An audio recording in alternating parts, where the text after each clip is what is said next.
So I apologize for this video. It's a little all over the place, doing a lot of troubleshooting on a lot of different areas, trying to figure out why I was having spark breakup, trying to figure out why the car wasn't boosting right, really just working through a lot of issues that happened during the dyno day. I really hate that I had to go through all this because I thought I had the car prepped and ready for the dyno, and it just seems like it just kept being one issue after another, things that you just wouldn't expect. But that's what happens. So we'll work through some of these, and you'll also see this build probably take a turn in a different direction.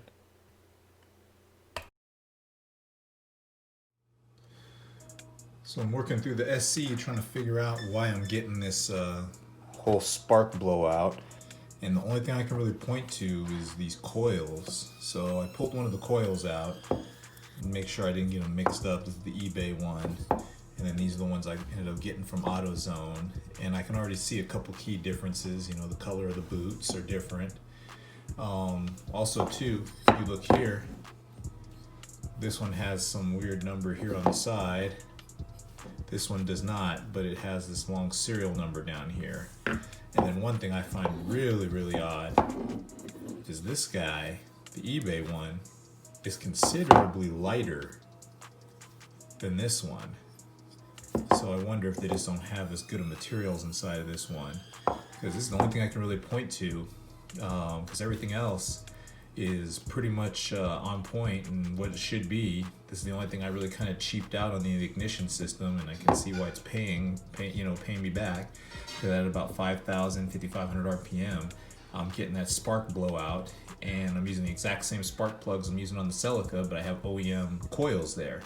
So I'm guessing with these coils, these are more OEM like. I think they'll last longer, which is kind of crazy because actually one of the coils that AutoZone actually gave me is a straight OEM one, which I really didn't expect that was going to happen, but I'll take it. Because you look at this one, it even says Toyota at the top.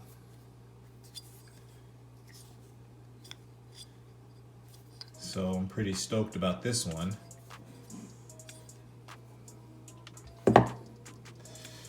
So yeah, use these guys, and I'll just junk this. I only paid 30 bucks for all three of them, so I mean, you get what you pay for, as opposed to this. These were about 80 bucks each, so for three of them, you know, you're looking at about, you know, 240, as opposed to this 30 for all three. So I mean, you get what you pay for.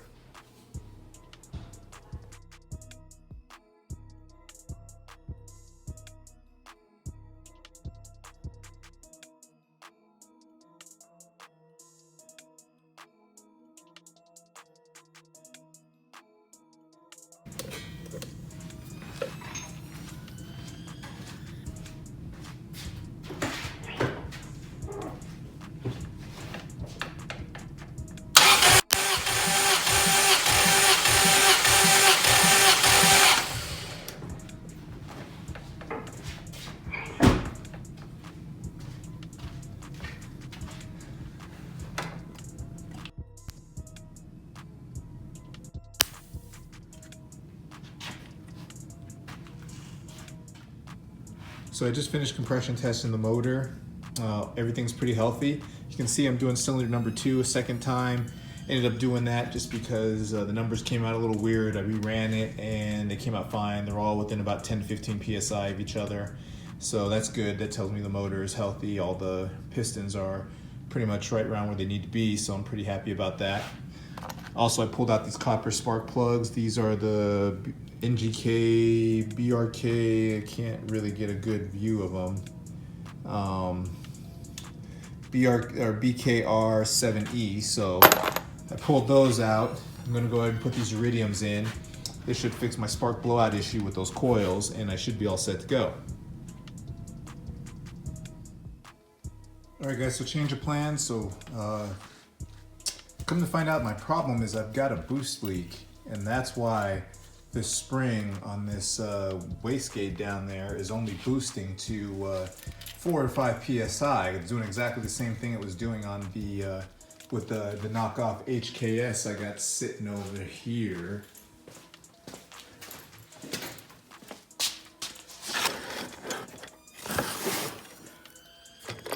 So there's no way that this wastegate and my tile would act exactly the same. So it had to have been something else. So what I did is I took my air compressor, I plugged off the intake, and I pressurized this line on the air compressor here. And come to find out, this knockoff blow-off valve is just blowing air everywhere. So it's just a hot mess. So I'm just gonna switch this out. What I ended up doing is I ended up grabbing an HKS one, and I got one of these nice little adapter pipes, same as the one that's here. And I already put the snap ring and everything in there, got it all angled the way I want to. And what I'm gonna do is I'm gonna reroute this piping, because I don't like the way that it kind of cuts underneath the headlight like this. Is I'm gonna take it, go down right here, and go into the intercooler back here. So yeah, it's work. All right, as a test, I pulled off my HKS eBay knockoff blow-off valve, and I put this gritty eBay knockoff one that was off of the Lexus on here, just to make sure that it wasn't messed up. And no, it holds boost fine.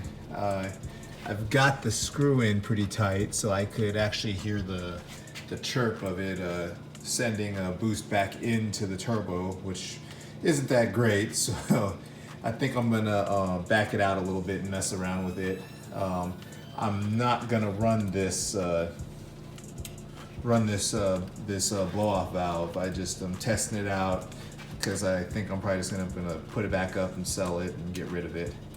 Also too, I need to go through, clean up all these wires, getting kind of a mess in here. So yeah, this was not a problem. Come to find out, the problem with the Lexus is I've got a vacuum leak. I've gone through and tested all the intercooler piping, and all the intercooler piping, there was a couple little leaks, tightened up some clamps, and it was working fine. And so come to find out, it was something happening in the intake manifold. So it was something with the intake manifold. So what I ended up doing is I ended up taking this, pressurizing the intake manifold with the plug-in over here, and start spraying with my bottle of soapy water right here. Come to find out, my idle air control valve, the O-ring behind it is leaking because bubbles just start shooting all out of it. So what I'm gonna do is I'm gonna pull this whole intake manifold off, because I'm gonna go back to my copper spark plugs now that I've kind of figured out the issue with that and why I was getting breakup, which I'll talk about another time.